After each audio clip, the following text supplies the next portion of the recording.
એન્જુ તમે શું કરો રા? એન્જુ તમે શું કરો છો? ચા પીવો? કેટલો ચા પીશો? વાટલી ભરી?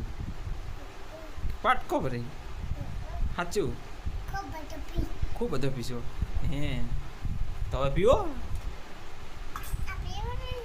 હા પીવરી હું તો પીવો. ચા તો ગરમ ગરમ છે ભાઈ, તમે બળશો નહીં. એ ગરમ હે ગરમ, એ ગરમ એ બળે, એ બળે, એ બળી બળી બળી બળી બળી બળી. હવે શું કરવાના તો? કેમ કરો? સારું લો તાર હવે બીજો હો.